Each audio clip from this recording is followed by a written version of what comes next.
یا کچھ لوگ ہوتے ہیں کہ گھر میں بیٹھے ہوئے ہیں، صبح جاگ نہیں ہوئی، قبلہ صاحب صبح جاگ ہی نہیں ہوئی، روزہ نہیں رکھا۔ کہاں لکھا ہوا ہے تمہاری جاگ ہو تو روزہ رکھو؟ روزہ رکھنا، کھانا کھانا جو ہے وہ مستحب ہے، صبح سحری کرنا ثواب ہے، استحباب ہے، واجب نہیں ہے۔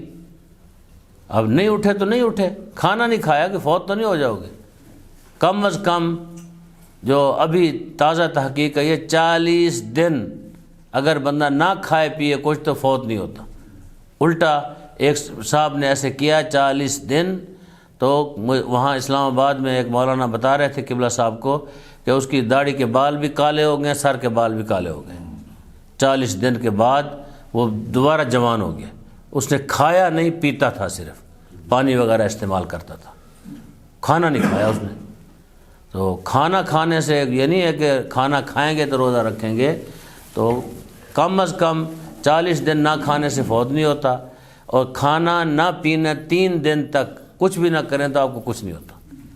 3 دن انسان نہ کھائے نہ پیے کچھ بھی نہیں ہوتا، آرام سے زندگی اپنی بسر کر سکتا ہے۔ آپ خود محرم میں رو رہے ہوتے ہیں، سن رہے ہوتے ہیں، چلو یہ تو آپ کہیں گے کہ مولانا امام حسین تو معصوم تھے، کیا باقی جو صحابہ تھے وہ معصوم تھے؟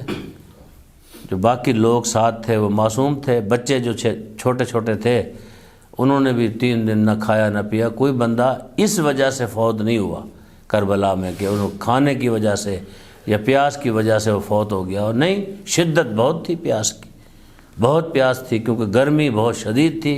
عراق کی گرمی بھی شدید ہوتی ہے، لیکن دنیا سے ایسے نہیں گئے، بلکہ جنگ ہوئی ہے، جنگ میں جا کے شہید ہوئے ہیں، شہادت سے دنیا سے تشریف لے گئے ہیں۔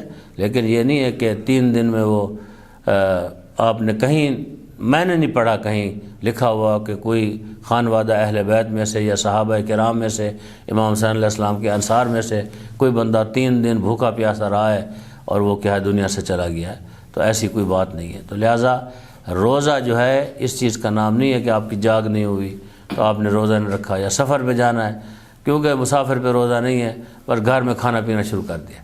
پھر سفر کے اصول ہے، حد ترخص۔ حد ترخص کیا ہے؟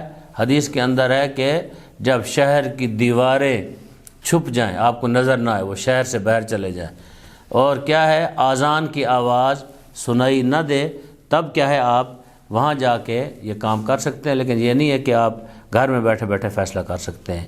تو اس آیت میں اللہ تعالیٰ نے فرمایا، اے ایمان والو، تمہارے اوپر ہم نے روزوں کو فرض کیا ہے، کما کتب علی الذین من قبلکم، اس طرح ہم نے فرض کیا جس طرح آپ سے پہلے والے لوگوں پہ فرض کیا تھا۔